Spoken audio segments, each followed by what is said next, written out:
Bismillahirrahmanirrahim. Assalamualaikum warahmatullahi wabarakatuh. Alhamdulillah wa kafa wassalatu wassalamu ala nabiyil mustafa wa ala alihi al-tashrif wal wafa. Amma ba'd. Para hadirin pemirsa yang saya cintai dan dicintai Allah Subhanahu wa taala, ada sebuah amalan yang apabila kita lakukan, maka Allah Subhanahu wa taala akan melimpah ruahkan harta kepada kita. Bahkan tidak hanya itu, harta kita akan menjadi pelindung di akhirat kelak. Dan alhamdulillah hari ini saya sangat beruntung bisa hadir bersilaturahim, atau mungkin disebut dengan suratul medsos bagi teman-teman yang berada di belakang layar. Barakallahu fikum sudah meluangkan waktu dan mengikuti kajian kami. Kami sangat beruntung, saya termasuk sangat beruntung bisa berada di samping tuan guru. Bagaimana kabar tuan guru? Sehat? Alhamdulillah. Assalamualaikum warahmatullahi wabarakatuh. Waalaikumsalam. Tema kali ini atau kajian hari ini tentang bagaimana agar harta kita diberkahi di dunia dan menjadi pelindung di akhirat. Bahkan apabila tema atau amalan yang kita bahas sekarang ini bisa kita amalkan dengan baik, maka bisa menjadi obat dari segala macam penyakit. Bahkan lebih dari itu bisa mencegah segala musibah yang terjadi di Indonesia. Tentang apakah itu? Tentang kewajiban membayar zakat. Nah, di sini nanti kita akan ngobrol banyak, berdiskusi tentang zakat, ya. Mungkin Tuan Guru bisa mengawali, ya, bagaimana definisi zakat, ya, apa makna diwajibnya zakat kepada kaum muslimin. Waktu dan tempat kami silakan. Assalamualaikum warahmatullahi wabarakatuh. Alhamdulillah wassalatu wassalamu ala Rasulillah. Saudara-saudaraku, para pemirsa shaimin shaimat rahimakumullah yang saya muliakan. Alhamdulillah tidak terasa saat ini kita berada pada hari ke-17 dari pelaksanaan saum Ramadan, dan kita menyelesaikan 17 malam qiyam Ramadan.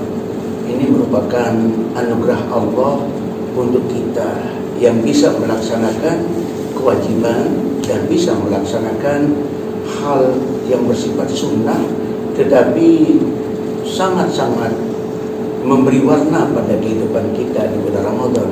Itulah yang disebut dengan qiyam Ramadan, berupa salat tarawih dan salat witir. Saudara-saudaraku rahimakumullah, saat ini kita melaksanakan saum Ramadan pada saat kita berhadapan dengan COVID-19 atau penularan yang dahsyat daripada virus corona.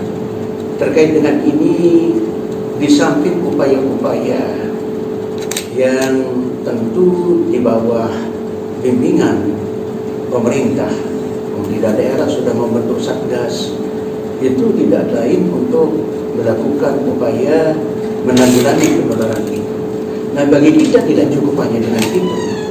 Ya, di samping upaya-upaya sesuai dengan apa yang diberikan oleh para ahlinya, ya, dalam menghadapi penularan, tetapi juga ada sesuai dengan apa yang menjadi bimbingan daripada baginda Nabi kita Muhammad sallallahu alaihi wasallam. Antara lain, ya, kita banyak berdoa kepada Allah Subhanahu wa taala, memanfaatkan Ramadan saat ini, Ramadan penuh berkah. Bahkan sampai Nabi katakan salatu da'watin la turad, 3 doa yang tidak ditolak oleh Allah. Pertama adalah da'watul walid, doa orang tua untuk anaknya, tidak akan ditolak oleh Allah. Yang kedua, da'watul musafir, doa orang musafir. Yang ketiga, da'watul shaim, doa orang yang berpuasa. Sehingga kita berdoa kepada Allah untuk segera Allah cabut ini, ya, apa yang sedang menimpa kita dan menimpa bangsa kita. Tetapi kemudian yang kedua, ya, secara kasat mata atau secara real, ya, sepertinya tidak ada kaitan, sepertinya tidak ada korelasi. Tapi agama mengatakan ada korelasi. Itulah zakat atau sedekah, terutama sedekah. Ya, sampai ada satu ungkapan yang sudah menjadi ungkapan umum di tengah-tengah kehidupan kita, yakni as-sadaqah daf'ul balad, bahwa sedekah itu bisa memberikan makna bagi kita, ya. Allah memberikan pertolongan untuk kita menolak bala dengan sedekah. Ini saudara-saudaraku rahimakumullah yang saya muliakan.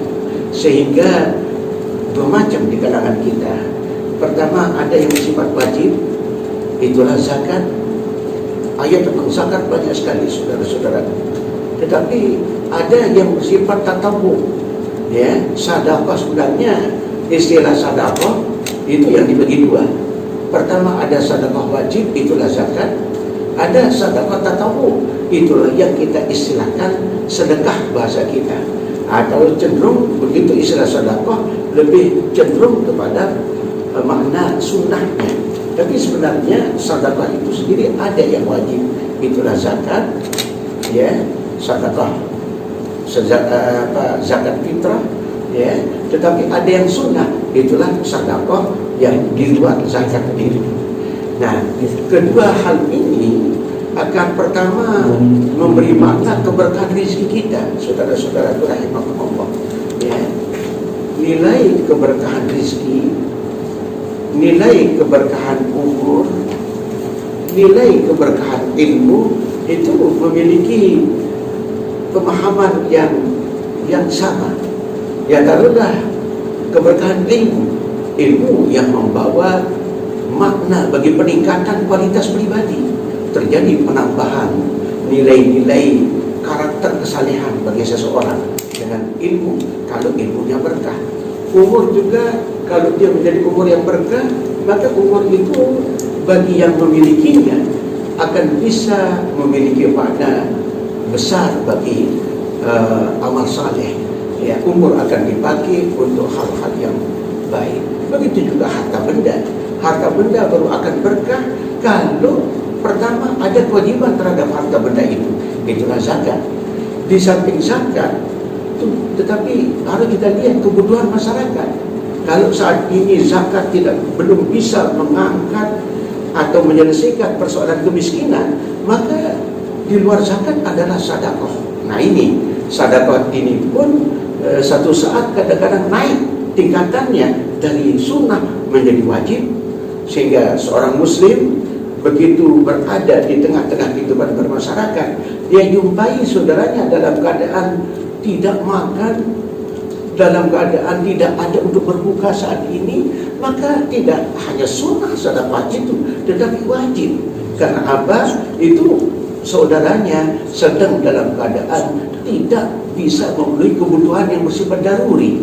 Nah, disinilah harus kita pahami. Nah, di samping keberkahan harta benda itu sangat bergantung kepada zakat atau sedekah, juga memiliki makna daf'ul balad. Ya, daf'ul balad dalam pengertian yang luas. Allah akan berikan penjagaan pada kita. Allah akan memberikan jalan keluar pada kita terhadap kesulitan-kesulitan yang kita hadapi. Bahkan kalau kita kembali kepada ayat di mana Allah katakan kepada baginda Nabi, khudh min amwalihim sadaqatan tutahhiruhum wa tuzakkihim biha, ila akhir ayat. Itu justru asbabun nuzulnya itu ada beberapa sahabat, Abu Lubabah dan kawan-kawan, ya. Itu pada satu saat Nabi mengajak, memerintahkan untuk persiapan perang, waktu itu perang Tabuk. Nah, beberapa sahabat ini antara lain Abu Lubabah tidak ikut. Nah, tidak ikut perang pada saat di zaman Nabi itu dianggap, diponis sebagai orang yang tidak melaksanakan kewajiban, dan justru sanksinya berat. Nabi pertama perintahkan kepada para sahabat jangan tegur, kemudian diperintahkan istrinya jangan layani, dan beberapa sanksi-sanksi sosial, ya. sampai kemudian Allah memberitahu baginda Nabi kalau tobat mereka itu diterima. Mereka sampai ikat diri di jalan masjid, di Masjid Nabawi itu, untuk mendapatkan perhatian dari Rasulullah dan perhatian dari umat. Sehingga mereka begitu diberitahu bahwa Allah sudah menerima tobat mereka, mereka luar biasa gembiranya. Sehingga apa mereka katakan, ya Rasulullah, ya Muhammad, ya, ini harta benda saya, ya, silahkan pakai untuk bersedekah, silahkan pakai untuk ini, untuk apa? Untuk mensucikan diri. Nah, sehingga fungsi zakat itu, fungsi sedekah di samping daf'ul bala, juga yang kedua sebagai bentuk upaya mendapatkan pensucian dari dosa. Itulah tutahhirhum wa tuzakkihim. Ya, jadi pensucian diri dari dosa. Inilah dari asbabun nuzul. Ya, nah, untuk lebih lanjut tentu sedekah itu dan zakat harus mampu mengangkat martabat kehidupan bermasyarakat, sehingga Allah firmankan kepada baginda Nabi, khudh min amwalim sadaqah. Satu. Yang kedua, bagaimana mendistribusikannya? Innamas sadaqatu lil fuqara. Itu uraian Allah tentang orang-orang yang termasuk pada mustahik, yang berhak mendapatkan zakat. Saya kira ini sebagai pengantar yang mungkin nanti bisa diperluas pada dialog. Saya kira itu dulu. Masya Allah. Ya. Jadi kita sudah memahami bahwa betapa banyak keutamaan zakat, ya. Jadi disampaikan dapat mencegah bala, juga mensucikan dari dosa-dosa kita. Termasuk juga Ustaz tadi Tuan Guru sudah mendefinisikan apa perbedaan antara zakat dengan sedekah. Mungkin sebagian masyarakat juga sulit membedakan antara makna zakat, sedekah dan infak. Nah, infak sendiri maksudnya seperti apa? Jadi infak itu sangat-sangat umum, ya, sangat-sangat umum. Tetapi untuk masyarakat kita lebih diberikan makna infak itu pada penyerahan harta benda, ya, di luar zakat dan di luar sedekah, diberikan istilah infak. Ya, taruhlah, dan infak ini lebih digerakkan karena adanya kebutuhan-kebutuhan. Ya, taruhlah kebutuhan fisabilillah. Ya, sampai turun ayat anfiqu fisabilillah. Ya, berikan nafkah di jalan Allah pada saat terjadi perjuangan melalui perang, umpamanya di zaman Nabi. Maka pada saat itu infak itu digerakkan. Begitu juga kita, ya, pada saat kita berhadapan dengan kondisi di mana sebuah wilayah membutuhkan lembaga pendidikan, sebuah wilayah membutuhkan pengiriman doa, ya. Jadi Islam tidak hanya menekankan kita mengeluarkan harta benda dengan yang wajib saja berupa zakat atau yang masuk dalam kelompok sedekah, tetapi ada infak. Nah, ini memberi makna begitu besar potensi amwal yang dimiliki oleh umat untuk kepentingan perjuangan.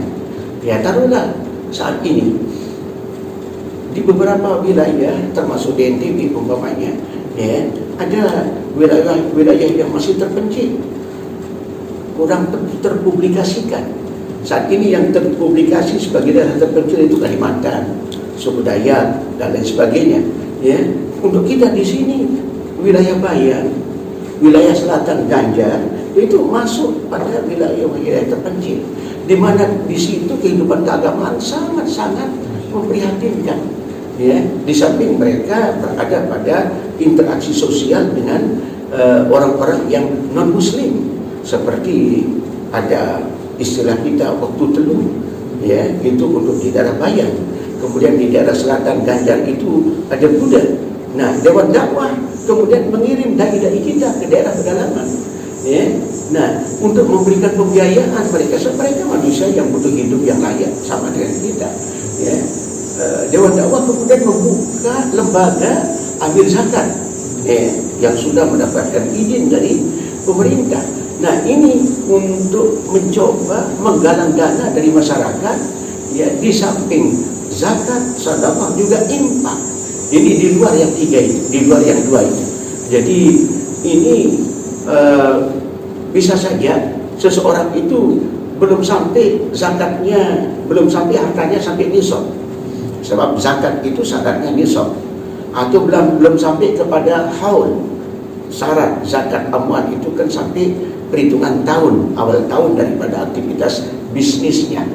Kalau untuk sedekah, ya, untuk sedekah cenderung kemudian merupakan sesuatu yang diberikan secara langsung oleh kita, oleh orang yang bersedekah kepada sasaran sedekah. Ya, biasanya ini, maaf saya bertitip tolak kepada kebiasaan kita, ya, sehingga kepada perorangan, kepada. Nah, tetapi ada infak yang kemudian bisa ditujukan untuk pembiayaan lembaga-lembaga pendidikan, termasuk pembiayaan dakwah Islamiyah, ya, seperti pengiriman dai ke daerah pedalaman, ya. Daerah Bayan, dai kita di sana yang kerjasama Nurul Hakim dengan Dewan Dakwah sampai di atas 30-an, di atas 30-an orang, ya. Itu mereka mendapatkan mukafa'ah yang sangat-sangat sedikit, tidak bisa mengantarkan mereka untuk hidup yang layak, sehingga terpaksa memang harus nyambil. Sebagai dai juga berusaha berdagang dan lain sebagainya. Tapi kalau umpamanya bisa kita penuhi dia punya kebutuhan, dia bisa full time untuk kepentingan dakwah. Ya, ini kekalahan kita kalau dibandingkan dengan Nasrani. Ya, Kristiani, masya Allah, ya, itu para apa istilahnya zinting, ya, itu dai-dai mereka itu full time untuk kepentingan agama mereka. Dan mereka berkehidupan dengan kehidupan di atas rata-rata pendeta-pendeta mereka, ya, itu di atas kehidupan mereka, sehingga banyak ada yang tertarik orang Sasak sehingga mau jadi pendeta. Coba, karena apa? Karena iming-iming harta benda itu dia mendapatkan kehidupan yang luar biasa. Sementara dai kita, maaf, alhamdulillah mereka terus ikhlas. Nah, ini antara lain alokasi daripada infak yang sebenarnya tidak jauh berbeda antara ketiga istilah yang kita cuma yang berbeda. Az-zakat itu adalah kewajiban terkait dengan harta benda, baik itu tijarah ataupun zuruh, ya, itulah zakat. Sedekah di luar zakat hal-hal yang bersifat sunnah. Infak biasanya dialokasikan untuk hal-hal yang terkait dengan perjuangan menegakkan nilai-nilai kebenaran agama. Ya, tetapi sebenarnya infak sendiri itu adalah umum juga. Nah, ini antara sedekah dan infak. Dan ayat yang dipakai di situ baik pada sedekah dan infak itu ayat yang sama. Matsalul ladzina yunfiquna amwalahum fi sabilillah kamatsali habbatin ambatat sab'a sanabil. Itu saya kira. Ya, insyaallah. Jujur kalau menyampaikan tentang betapa zakat, infak, sedekah ini menjadi potensi besar untuk kebaikan kesejahteraan Indonesia, saya jadi teringat ketika Dewan Dakwah mengirim yang saya ke pelosok NTT yang mungkin di situ tidak ada listrik sinyal, kehidupan pun primitif, ya, air pun susah.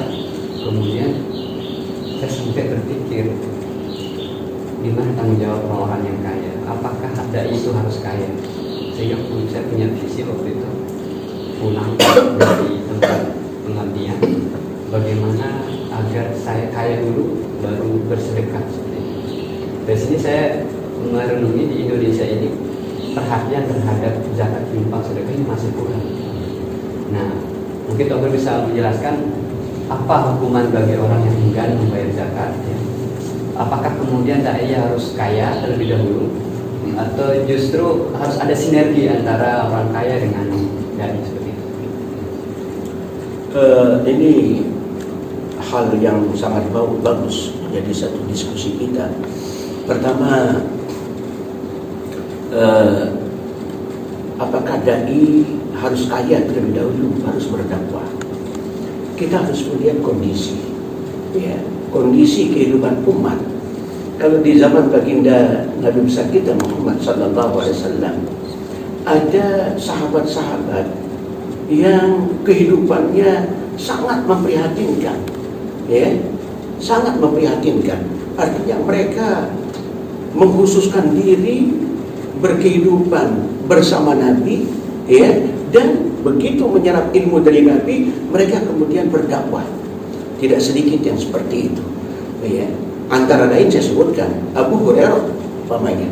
Abu Hurairah itu adalah seorang sahabat yang mengkhususkan diri mendampingi baginda Nabi, yang kemudian apa yang diperoleh dari Nabi beliau sampaikan. Sehingga apa yang terjadi, riwayat hadis paling banyak disampaikan oleh Abu Hurairah. Begitu juga beberapa sahabat-sahabat yang lain, ya. Mereka kalau seandainya mereka berpikir harus kaya dulu baru menjadi dai, itu tentu Islam tidak akan begitu cepat menyebar. Kalau berpikir harus kaya dulu baru menjadi dai. Tetapi kemudian, ya, sesuai dengan tuntutan zaman, ya, tentu kewajiban orang yang punya kelebihan untuk berpikir tentang mereka, ya. Ada orang yang di antara para dai kita yang betul-betul waktu hanya untuk berdakwah, ya. Sehingga mari kita kembali kepada ayat Al-Quran. Salah satu asnaf yang ada dari 8 asnaf yang ada itu adalah Ibnu Sabil, ya. Ibnu Sabil itu orang yang hidup di jalan Allah, terutama para dai, ya, itu satu.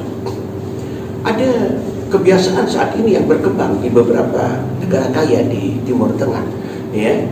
Orang-orang kaya itu melihat aktivitas dai, ya, sehingga mereka melihat dan menyadari dai ini adalah orang yang tafarruk, orang yang betul-betul waktunya untuk kepentingan dakwah. Mereka pikirkan, sehingga ada yang menyerahkan kendaraan, memberikan dai kendaraan, ada yang memberikan dana. Nah, bagaimanapun saudara-saudaraku rahimakumullah, banyak yang saya katakan tadi orang-orang Timur Tengah yang kaya, tetapi jumlah dai yang ada di Indonesia ini tidak sebanding dengan dana yang kalau kita harapkan dari Timur Tengah semua, ya. Nah, disinilah mari orang-orang kaya kita, ya, memberi perhatian kepada penyebaran agama kita. Seorang dai yang terus berkehidupan untuk dakwah, dan maaf, sejak zaman baginda Nabi, dai itu tidak pernah menodongkan tangan, ya, mencari atau meminta belas kasihan orang. Ini ciri daripada dai sejak zaman baginda Nabi. Termasuk dai-dai kita saat ini, ya, dai-dai dewan dakwah tidak ada yang kemudian pergi lunas-lunas ke sana kemari untuk memenuhi kebutuhannya, tidak ada. Tetapi kemudian kita yang harus berpikir. Nah, disinilah maka Dewan Dakwah membentuk lembaga badan amil zakat, ya. Untuk apa? Untuk menghimpun dana dari orang-orang kaya kita yang dialokasikan untuk kepentingan para dai. Di samping tentu ada mu'allaf yang perlu ditingkatkan ekonominya, perlu modal. Ada bagian-bagian umat kita yang masih miskin, yang sangat butuh untuk diberikan bantuan. Itu, tetapi besar yang dialokasikan untuk dai-dai kita. Nah, ini saya kira hal yang harus menjadi pemikiran kita bersama, sehingga dai-dai kita, alhamdulillah, pengorbanan mereka luar biasa. Tidak perlu harus menunggu kaya dulu baru menjadi dai, ya. Justru pilihan menjadi dai adalah pilihan yang sangat mulia, ya, yang sangat mulia. Nah, tentu begitu seseorang berada dalam posisi ekonomi sudah kuat, ya tentu pertama dia juga tetap sebagai dai. Yang kedua, perhatian kepada teman-teman dai juga harus lebih besar, sehingga dai-dai ini kita ingin lihat mereka juga berkehidupan yang layak. Ini saudara-saudaraku yang saya muliakan, berkehidupan yang layak, ya. Kalau mereka punya anak, anaknya bisa sekolah, anaknya tidak kekurangan gizi, ya. Tempat tinggal juga yang memadai. Sebab dai itu orang-orang yang betul-betul tafarruq untuk kepentingan agama. Ini saya kira. Kemudian apa tadi? Bagaimana hukuman bagi orang yang Nah, disinilah agama menetapkan ada zakat yang bersifat wajib. Dulu di zaman Abu Bakar radhiyallahu ta'ala anhu, saudara-saudaraku, beliau begitu dilantik menjadi khalifah, program beliau pada saat itu adalah dua. memerangi nabi palsu, ya. Dan yang kedua, memerangi orang yang ingkar bayar zakat.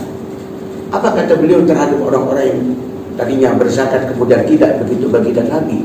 Barang siapa yang pernah di zaman baginda Nabi menyerahkan sekalipun hanya seutas tali sebagai zakatnya, kemudian setelah saat ini tidak mau lagi bayar zakat, saya akan perangi. Ini sebuah pernyataan keras dari Abu Bakar begitu dilantik jadi khalifah. Artinya menempatkan kembali zakat sebagai sebuah kewajiban yang harus dibayar.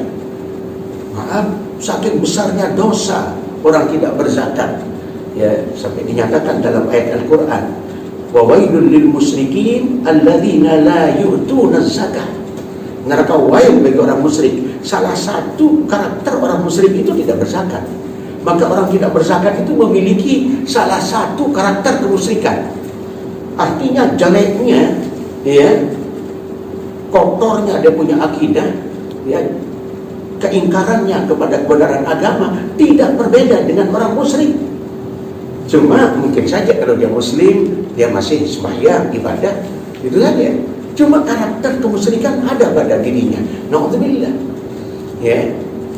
Sehingga kalau seseorang itu menjadi pembisnis, dia harus catat sejak kapan dia mulai buka bisnisnya, dengan modal berapa.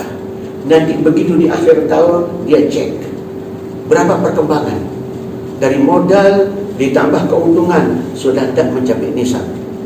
Begitu mencapai nisab seukuran 83 gram emas, maka dia harus segera keluarkan zakat 2,5%. Sedikit sekali, ya, sedikit sekali dibandingkan dengan zakat zuruk. Zakat zuruk 10%, ya, ya, padi untuk pertanian 10%, tapi untuk pembisnis 2,5%. Nah, inilah maka dosanya besar sekali kalau sampai seseorang tidak berzakat.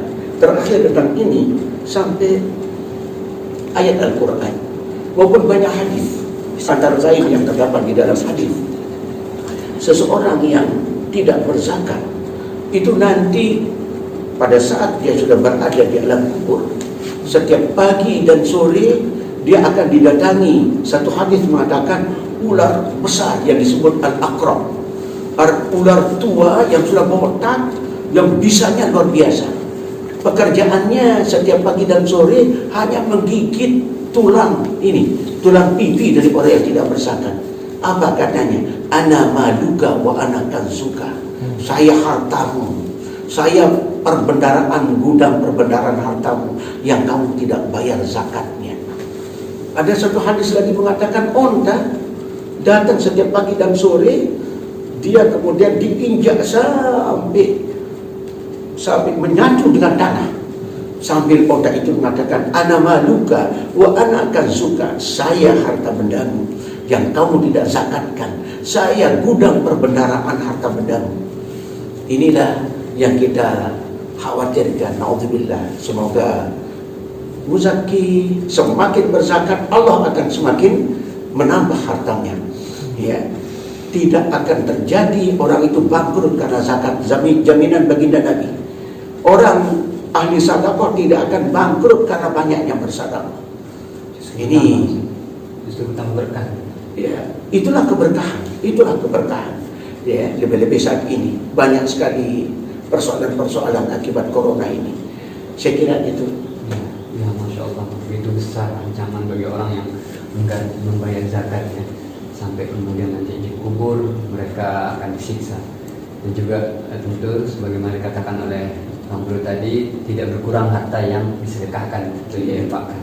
Tapi kemudian mungkin masyarakat ingin tahu harta atau kekayaan apa saja yang harus disedekahkan atau dizakat.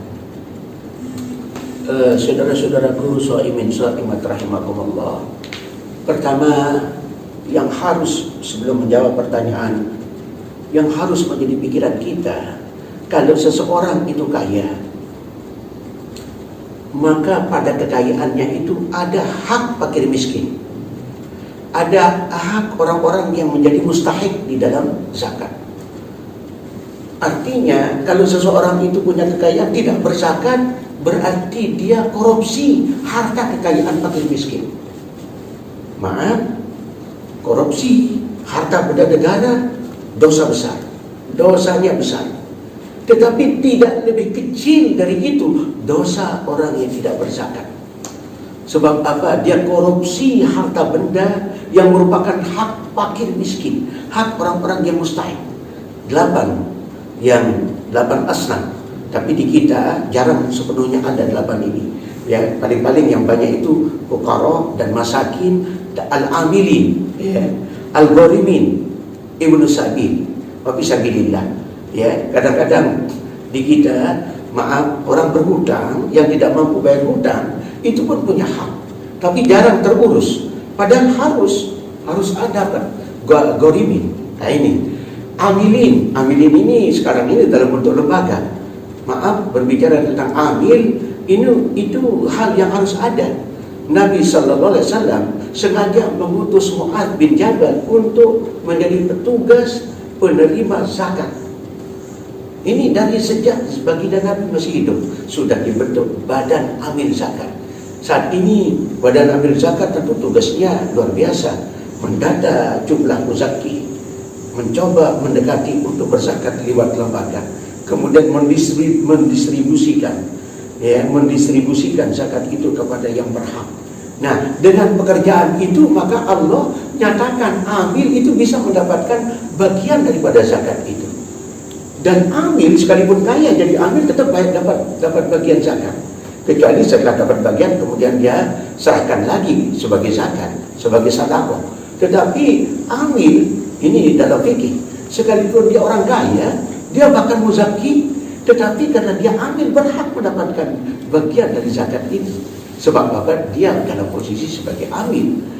Apalagi amil yang ada umpamanya di pedesaan, di masjid-masjid, amil yang memang berhak menerima zakat. Nah ini, siapa-siapa yang berkewajiban dalam zakat ini? Pertama adalah zakat terkait dengan al-amwal.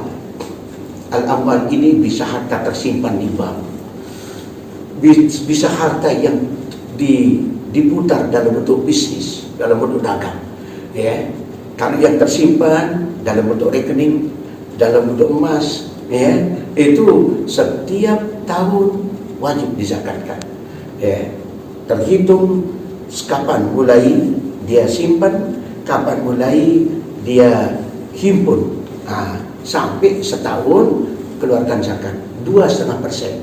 Pembisnis, para pedagang kita, para pengusaha, ya, juga harus tetap sekali setahun melakukan perhitungan keberadaan daripada usahanya.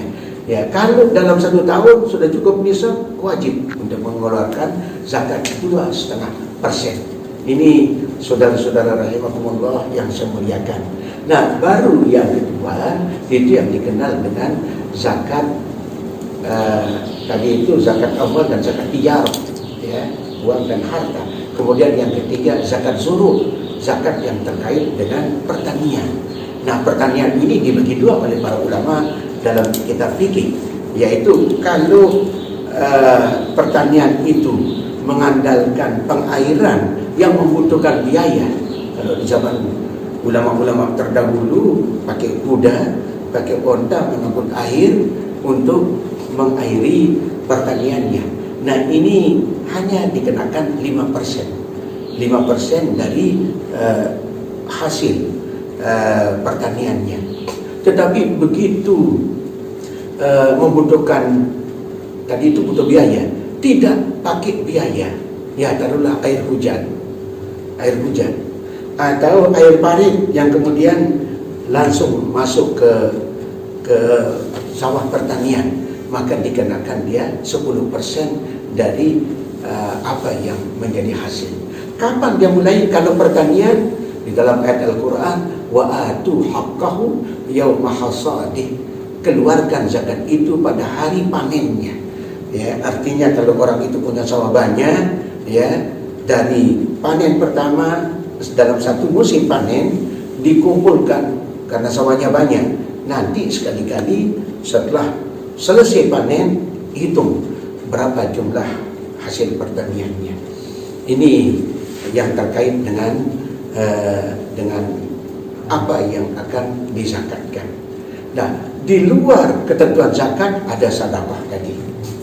Ya, sedekah pada saat masyarakat kita masih belum terselesaikan persoalannya, sementara mereka masih membutuhkan, disitulah sedekah bisa naik hukumnya dari sunnah bisa menjadi wajib, tetapi dengan tidak ada ketentuan berapa yang harus dia berikan. Kemudian satu saat kita berada di dalam perjuangan menegakkan agama, ya, lewat lembaga-lembaga pendidikan, lewat keberadaan dai-dai kita yang di pedalaman, maka ada di samping zakat sedekah juga infak fisabilillah. Nah, ini semua ini merupakan bagian dari yang menjadi fondasi di dalam satu sisi menegakkan ajaran agama, di sisi lain untuk memperlancar perjuangan di dalam menegakkan nilai-nilai dengan dakwah Islamnya. Saya kira itu. Ya, luar biasa, banyak sekali ilmu yang kita dapatkan, ya. Termasuk barang atau kekayaan apa saja yang harus diinfakkan atau dizakatkan. Tetapi kemudian di tengah masyarakat tentu yang selalu diamalkan itu zakat fitrah. Mungkin perlu Ustaz dulu menyampaikan berapa volume atau jumlah zakat fitrah yang harus disakatkan. Zakat fitrah, memang ini, maaf para pemirsa, para pendengar yang saya muliakan, banyak pengertian yang belum tuntas dalam masalah zakat fitrah ini, terutama sekali tentang kapan zakat fitrah itu menjadi wajib itu, dan berapa yang harus dia keluarkan. Kapan dia menjadi wajib? Menjadi wajib zakat fitrah itu pada saat orang masih hidup sampai akhir bulan Ramadan. Jadi bertemu dengan akhir Ramadan, itulah yang menjadikan wajibnya orang mengeluarkan zakat fitrah. Ya. Sehingga kalau seseorang meninggal, ya, seorang meninggal belum dizakat fitrahkan, ya, taruhlah tanggal 1 Ramadan, tanggal 10 Ramadan, jauh dari tanggal itu belum kena wajib. Cuma kalau seseorang mengeluarkan zakat fitrah dari awal Ramadan sah adanya, ya. Cuma untuk ukuran kapan dia wajib, baru datang waktu wajibnya itu adalah setelah orang sampai kepada akhir bulan Ramadan. Nah, ini yang sehingga ketentuan dalam zakat fitrah itu adalah dari harta lebih, ya, yang dimiliki oleh seorang kepala rumah tangga, sebuah rumah tangga, ya, dari perhitungan biaya hidup untuk hari raya dan malamnya. Ini jadi bisa dia kalkulasikan itu, ya. Sehingga maaf untuk saudara-saudara kita yang kehidupannya pas-pasan dari awal Ramadan, jangan pikir zakat fitrah dulu, ya. Jangan sampai kemudian jatah makan anak-anak, untuk beli ikan anak-anak semua dibatasi hanya untuk bayar zakat fitrah. Jangan dulu, tenang saja makan sesuai dengan kebutuhan keluarga, anak-anak dan istri. Nanti setelah sampai di waktu wajib baru berhitung, ya. Ini sebenarnya, ya, baru perhitungkan berapa jumlah keluarga. Ternyata karena bahasa sabda Nabi, kewajiban zakat fitrah itu untuk setiap orang merdeka, baik laki maupun perempuan, ya, kecil maupun besar, ya, sampai anak yang baru lahir itu pun diberikan zakat fitrah, yang lahir sebelum akhir Ramadan. Yang lahir setelah akhir Ramadan, setelah Syawal tidak kena, tapi yang lahir sebelum akhir Ramadan kena. Nah, untuk ini dihitung dulu, ya. Seorang kepala rumah tangga menghitung, taruhlah contoh dia punya anak 5, istri 1, kemudian dia suami, berarti 7 jiwa yang ada di dalam satu keluarga. Pada akhir Ramadan dia sudah perhitungkan pada tanggal 30 atau 29 Ramadan, dia sudah coba hitung-hitung berapa jumlah kita, 7. Berarti harus ada 7 kali 2,4 kilo, Berapa jadinya itu? 2 kali 7 kali 2,5 kilo lah, bulatkan menjadi 2,5 kilo. So zakat fitrah itu 2 kilo 4 on, ya, 2 kilo 4 on, atau 2,5 kilo. 2,5 kilo kali 7 berarti berapa? 17,5. 20? 17 kiloan. Masya Allah. Berapa jadinya? 7 kali 2,5. Iya. 2 kilo 22,5 itu. Ya. 7 kali 6 kan 100, 1,5. Ya. Tambah 2,5. Jadi 20 kilo, 17,5 kilo. Masya Allah. Yang namanya mungkin pengaruh puasa. Ya. Hanya 17,5 kilo. Nah, tetapi sudah diperhitungkan berasnya yang ada cuma hanya 8 kilo. Hanya 8 kilo. Kemudian setelah dia hitung 8 kilo, besok kan harus makan. Oleh sebab itu, Badan Amil Zakat yang menangani zakat fitrah itu sedapat mungkin, ya, begitu sebelum akhir Ramadan dia sudah bisa tahu mustahik berapa, sehingga dia cepat distribusikan, sehingga orang yang miskin, yang tidak berkemampuan itu bisa menjadi satu tambahan, sehingga ini ada tambahan dari zakat fitrah yang saya terima dari Badan Amil Zakat, sehingga itu bisa menambah. Taruhlah umpamanya belum ada yang datang kepada dia bawa zakat fitrah, padahal dia harus menzakatkan fitrah untuk anak-anaknya. Setelah diperhitungkan, ya, dia harus keluarkan zakat fitrah 17,5 kilo. 7 kali 2,5. Ya. Nah, setelah dihitung besok untuk 7 orang, ya minimal 3 kilo kali 3. Lah kadang-kadang kemudian Pak Pok, kalau tidak ada bahan yang bakal dia makan besok, maka bisa semua tidak berzakat fitrah. Tidak salah itu, bisa jadi. Atau taruhlah banyak yang dia punya, sehingga setelah dia perhitungkan hanya mampu menzakatkan 3 dari 7 anggota keluarga. Setelah dia perhitungkan untuk bekal hidup besoknya dengan malam harinya, ya, setelah perhitungkan hanya mampu dia membayar zakat untuk 3 dari 7 anggota keluarga. Ya, tidak apa-apa. Siapa yang harus dia bayarkan zakat? Ibda' binafsik. Di situ terpakai bimbingan Nabi. Ibda' binafsik. Mulai dulu dengan dirimu, bapak dulu. Tsumma biman ta'ul. Kemudian mulai dengan yang menjadi tanggung jawab pertama istri. Ya, kemudian yang kedua anak yang paling besar. Itu dulu. Yang 4 orang ini bisa tidak berzakat ya kalau tidak ada. Kalau bahan yang dia zakatkan itu tidak ada, sudah tidak ada kewajiban. La yukallifullahu nafsan illa wus'aha. Nah, oleh sebab itu inilah yang mendorong masyarakat kita kadang-kadang jauh hari sudah mulai berzakat fitrah. Itu bagus, ya, menyicil. Tetapi jangan sampai mengurangi porsi makan untuk anggota keluarga. Itu saja yang saya ingatkan. Jangan mengurangi porsi makan untuk anggota keluarga. Ya, taruhlah karena akan zakat fitrah sudah yang tadinya kebutuhan keluarga sekali masak 1,5 kilo umpamanya, sudah potong saja setengah kita masak untuk zakat. Jangan seperti itu. Ya, itu tidak boleh ditempuh itu. Ya, terus saja makan kayak biasa, nanti perhitungkan di akhir. Jadi kesimpulannya bahwa zakat fitrah merupakan kewajiban setiap pribadi.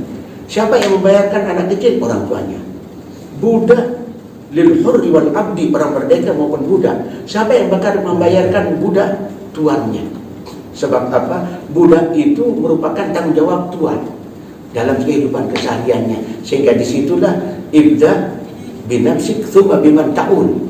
Selesaikan dirimu, kemudian kepada orang yang menjadi tanggung jawab. Yang tanggung jawab itu adalah yang budak, ya anak-anak kita. Nah itu. Kemudian jumlah zakat per orang itu adalah 4 mud, 1 mud itu 6 on, berarti kali 4 sama dengan 2,4 on. Tapi cenderung masyarakat kita alhamdulillah 2,5 saja sudah. Nah ini ya. Nah, kemudian dikeluarkan sebelum atau di akhir bulan Ramadan. Jangan sampai dikeluarkan setelah hari raya. Kalau dikeluarkan setelah hari raya itu menjadi sedekah biasa, tidak menjadi zakat fitrah. Saya kira itu. Ya, saya temukan juga di dengan masyarakat itu justru orang ini sebetulnya tidak mampu, tetapi karena di mindsetnya dia berpikir bahwa zakat ini wajib bagi setiap orang, yang baik itu dia tidak mampu, hanya dia meskipun dia tidak mampu, dia membayar zakat seperti itu sampai tadi. Jangan sampai kemudian dia membayar zakat, dia melupakan diri yang keluarganya. Ini bagaimana? Nah itulah makanya saya katakan tadi, zakat fitrah itu ada waktu wajibnya. Ini yang harus diingat. Waktu wajibnya itu sampai akhir bulan Ramadan untuk mencek, menghitung. Ya, dia tidak ada paksaan. Jadi kewajiban di situ bagi setiap pribadi tetap terkait dengan kemampuan. Ya, jadi sampai memang Nabi katakan dalam hadis ini yang kadang-kadang tidak komplit dipahami sebagai satu beban, tidak pandang bulu, baik mampu membayar atau tidak. Nah ini yang keliru ya. Tetap ukuran kemampuan itu adalah lebih yang dia miliki dari kebutuhan untuk hari raya dan malam hari rayanya. So jangan sampai di siang hari raya mereka tidak punya bahan makanan. Nabi katakan agnuhum anit tawaf fi hadzal yaum. Cegah orang-orang miskin untuk keliling minta-minta pada hari ini. Jadi orang miskin jangan ada yang minta-minta pada hari raya itu. Raya itu supaya dalam kondisi berkecukupan semua orang. Ya, nah ini oleh sebab itulah maka paling baik badan amil zakat terbentuk di setiap musalla. Sehingga begini, di satu kampung, taruhlah saya contohkan saja, di komunitas di kota, ya komunitas umat Islam di kota, yang di BTN itu hampir bisa dikatakan tidak ada mustahik, yang ada muzaki, ya di BTN di Mataram. Sehingga alhamdulillah beberapa sahabat itu kalau hari raya Idul Kurban itu tidak ada yang menikmati korban di situ, ya mereka bawa kebaya. Beberapa sahabat di BTN di Mataram itu, ya mereka bawa cari tempat-tempat orang miskin itu. Nah begitu juga kadang-kadang atau di kampung kita lah, ya bisa saja terjadi jumlah muzaki lebih banyak, mesti lebih banyak daripada jumlah mustahik. Nah pada saat jumlah muzaki jauh lebih banyak daripada mustahik, maka mustahik bisa mendapatkan lebih banyak dari apa yang dia keluarkan. Bisa saja dia keluarkan zakat sampai untuk 6 orang, tetapi ternyata setelah malam pembagian zakat dia mendapatkan zakat untuk 20 orang dia. Oleh sebab itu pembagian zakat fitrah itu harus menyelesaikan persoalan lingkungan dulu. Ya, artinya jangan keluar dulu dari lingkungannya.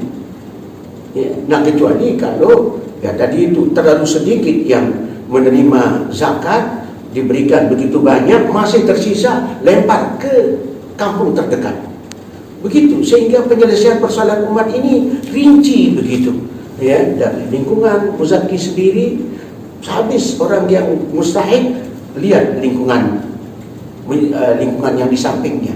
Terus begitu. Ya, sehingga kalau ini diterapkan, tetapi baru yakin saya akan bisa zakat menyelesaikan persoalan seperti ini kalau semua muzaki melalui badan amil zakat. Dan badan amil zakat harus profesional, artinya melakukan pendataan tentang jumlah muzaki, jumlah mustahik, apa pekerjaan yang berkembang di masyarakat. Ini sehingga satu saat menjelang Ramadan ada sosialisasi tentang zakat. Ini sehingga bisa betul-betul zakat mengangkat ya martabat kehidupan daripada umat ini. Saya kira ini bisa membantu masyarakat ini. Umpamanya kalau di sebuah kampung, ya, mereka memiliki makanan pokok, beras sudah terbiasa, Ustaz. Sementara yang mereka butuhkan itu adalah uang misalkan, Ustaz. Apakah kemudian boleh membayar zakat fitrah dengan uang? Berapa Ini ikhtilaf antar ulama. Tapi kalau zakat fitrah, ya, itu yang dizakatkan itu adalah bahan makanan pokok. Ya, sebab apa? Maaf, saya dulu ditanya di kampung-kampung alokasi zakat fitrah. Itu kalau zakat fitrah alokasinya lebih besar untuk fakir miskin. Maaf, sekalipun ada ulama yang mengatakan boleh saja kepada sabilillah, kepada pembangunan masjid. Saya katakan kalau ditanya oleh panitia masjid, berapa sih jumlah kiluan zakat fitrah yang dialokasikan kemudian untuk pembangunan masjid? Kan sedikit sekali. Lebih baik betul-betul untuk fakir miskin. Jadi kalau zakat fitrah mengatasi persoalan kemiskinan yang teratasi kebutuhan untuk hari itu. Nah, jadi kalau bertindak tolak dengan itu, maka zakat fitrah memang dengan menggunakan bahan makanan pokok yang ada di masyarakat. Nah, kalau zakat amwal, ya, zakat amwal ini juga ikhtilaf para ulama. Zakat harta, ya, yang banyak ikhtilaf ini antara mazhab, termasuk mazhab Syafi'i, mazhab Imam Ahmad bin Hanbal itu berbeda dengan mazhab Abu Hanifah, ya, tentang boleh tidak zakat amwal diganti dengan barang berupa itu. Kalau mazhab Syafi'i tetap harus mengeluarkan zakat sesuai dengan yang dizakatkan. Kalau zakatnya uang, pakai uang. Kalau zakatnya beras, pakai beras. Tetapi kemudian ada pertimbangan, sehingga disinilah ikhtilaf yang terjadi di kalangan ulama merupakan rahmat, bisa menjadi pilihan. Maaf, saudara-saudaraku rahimakumullah, kalau kira-kira zakat harta benda berupa uang kita berikan kepada seseorang, maaf, nanti penggunaannya macam-macam. Dipakainya beli pulsa, maaf, lebih parah lagi, dipakainya beli rokok. Ya, sehingga kalau saya, ya, melihat kondisi seperti itu, tidak salah juga kalau dalam sisi itu kita ambil pandangan yang lebih mengena untuk sasaran zakat itu sendiri. Ya, aku tidak boleh orang hak dia beli pulsa itu hak karena dia yang punya, kalau sudah terima. Beli rokok hak dia. Tetapi kita, maaf, ada satu ungkapan dari Nabi, ini yang patut jadi pikiran kita bersama. La yakul ta'amaka illa taqiyun. Jangan sampai yang menikmati pemberian kamu berupa makanan, jangan sampai yang menikmatinya itu orang yang tidak saleh, orang yang tidak taat, tidak bertakwa. Upayakan jangan sampai dimakan harta bendamu kecuali kalau orang itu bertakwa. Apa maknanya? Di satu sisi dapat pahala dari yang dia keluarkan, tetapi karena dipakai untuk salat, dipakai untuk pergi ngaji, dipakai untuk beramal saleh oleh yang menerima, yang memberi pun mendapatkan bagian lagi pahala dari itu. Jadi perlu. Memang ada pandangan ulama tidak apa-apa kalau zakat umpamanya kepada orang yang tidak salat sekalipun sah, tetapi dari sisi pemanfaatan itu muzaki berhak untuk memikirkan. Ya, ada terjadi sampai menjadi riwayat di dalam hadis seorang muzaki yang tidak mau diketahui oleh orang kalau dia berzakat, sehingga selalu dia berzakat di malam hari. Dia coba berzakat di malam hari, bawa zakatnya. Begitu ketemu orang, pegang tangannya, langsung kasih uang dalam keadaan tidak saling lihat. Tahu-tahu ribut di kampung, orang kaya yang terima. Sebab apa? Dan dia cerita, saya dikasih uang, padahal orang kaya. Apa kata masyarakat? Siapa sih yang gila itu kok memberikan kepada orang kaya? Sampai ke dia, Masya Allah, salah saya. Kalau begitu besok saya ulang lagi. Dia berikan di malam hari lagi. Tahu-tahu pencuri. Tahu-tahu yang orang yang berprofesi sebagai pencuri itu yang terima. ribut di kampung. Siapa yang berikan bersedekah kepada pencuri? Yang ketiga, pelacur. Ya, ribut di kampung, pelacur kok diberikan.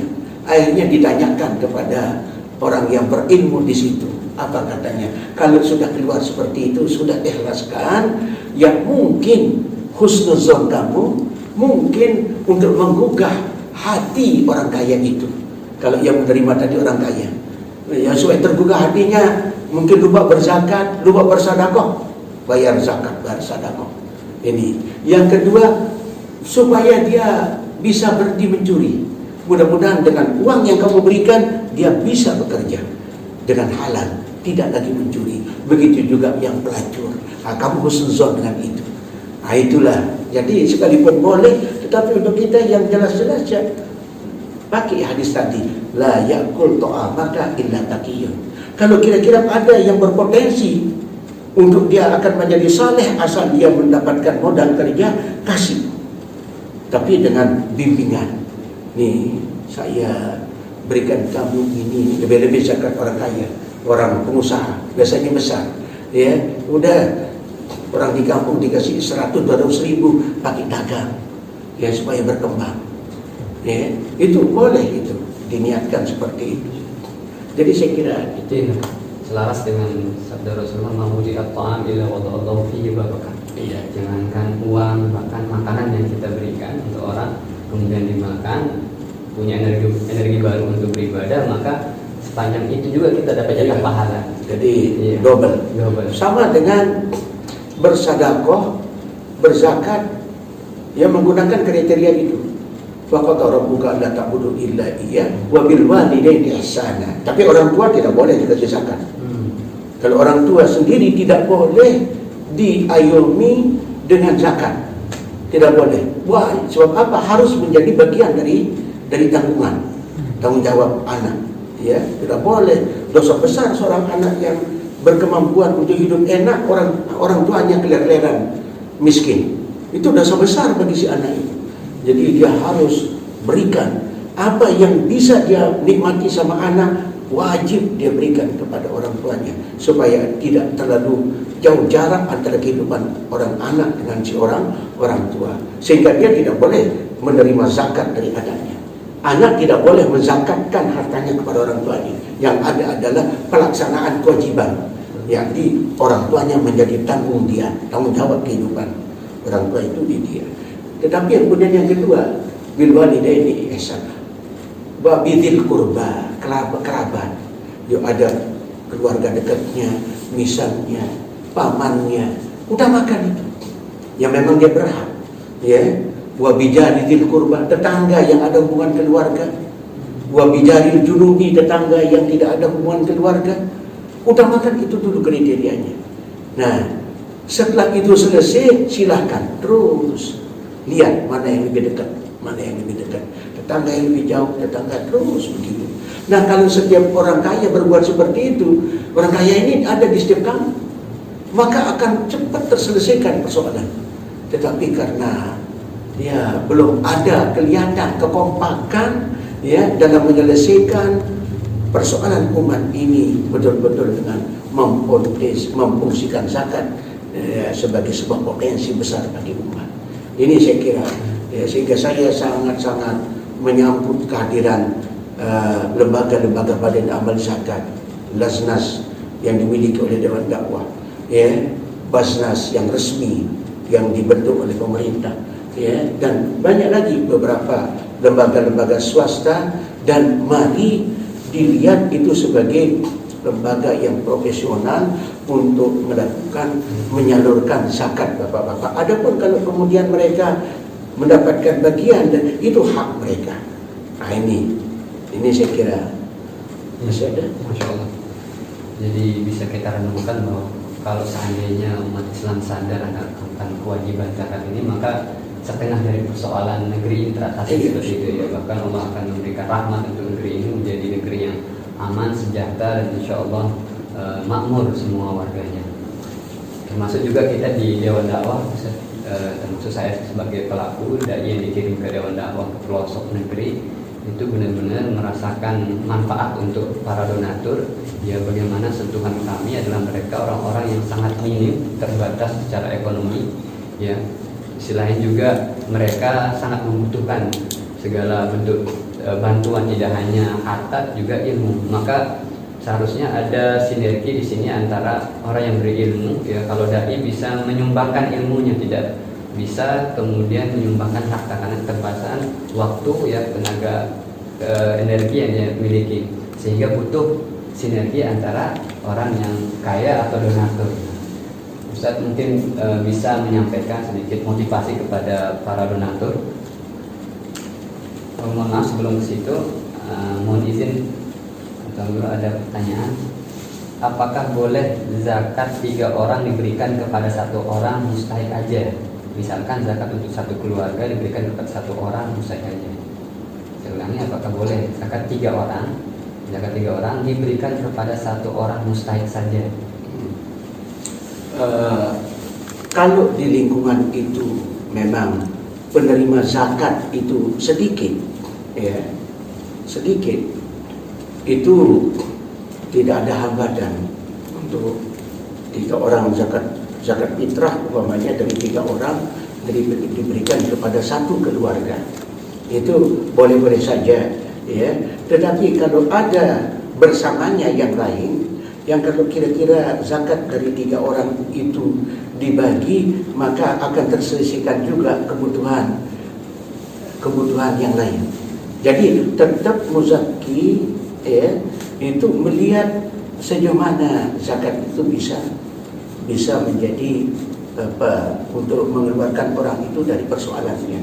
Ya, taruhlah keluarganya yang mustahik ini keluarganya agak besar, ya, keluarkan zakat 3 orang padahal dia punya keluarga sampai 8 orang, ya. Nah, untuk makan besok pagi tidak hanya beras tetapi juga lauk pauk, ya. Maka dengan zakat 3 orang yang jumlahnya 7,5 kilo, ya, mungkin saja memadai untuk 1 keluarga. Jadi itu juga muzaki bisa perhitungkan. Disitulah maka badan amil zakat itu bagus sekali dibentuk untuk zakat fitrah di masing-masing musalla, masjid, lingkungan. Ini untuk baik dalam pendistribusiannya. Ya, tetapi kalau tahu juga kesulitan, ya, kayak kami di Kediri, ya, belum terbentuk badan amil zakat di tingkat lingkungan masjid, ya. Jadi sebagian besar masyarakat itu langsung saja mendistribusikan zakatnya. Karena apa, saya lihat itu memang masih sesuai, ya, kondisi kita. Tapi untuk di perkotaan itu badan amil zakat itu sangat-sangat bagus, ya, untuk dipercayakan oleh orang yang muzaki untuk mendistribusikan zakatnya. Terakhir, kami butuh motivasi termasuk teman-teman yang di luar sana, bagaimana agar mereka memberikan perhatian kepada dai-dai pedalaman atau menyalurkan zakat ke dai-dai pedalaman serta warga pedalaman, mungkin bisa memberikan motivasi. Jadi secara khusus saya ingin himbau kepada orang-orang yang berpunya di kalangan kita, ya, tidak sekedar bagian dari zakat, tapi kalau toh juga ada pengalokasian zakat dari bagian dari zakat ke dai, itu silahkan, ya, silahkan, sangat dibenarkan. Sebab apa? Mereka hidup fisabilillah dan mereka orang yang sangat berhak memang menerima zakat, bisa. Tetapi di luar itu juga, ya, yang dalam bentuk infak fisabilillah bagi bapak-bapak, saudara-saudara yang punya tingkat kemampuan tinggi, mari berikan perhatian kepada para dai kita yang berada di wilayah-wilayah yang masih membutuhkan pembinaan secara fardiyah, secara perorangan, dan bimbingan dari persoalan akidah sampai ibadah. Ya.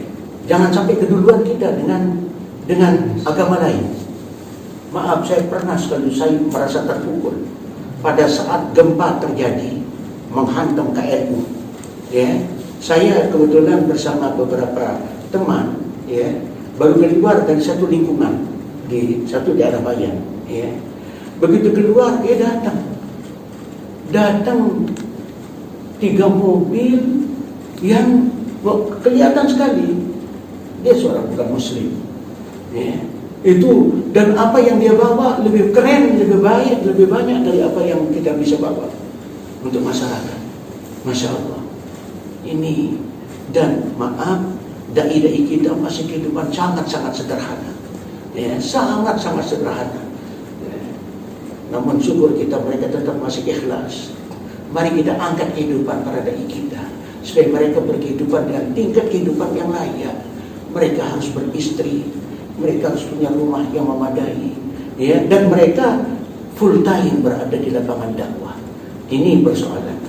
Sehingga dengan demikian saya himbau, ya, mari saudara-saudara, bapak-bapak yang memiliki kelebihan yang diberikan oleh Allah, di samping zakat sesuai dengan alokasi yang ada yang bisa diberikan, mari ada bagian yang diberikan untuk kepentingan dai pedalaman, dai di daerah terpencil.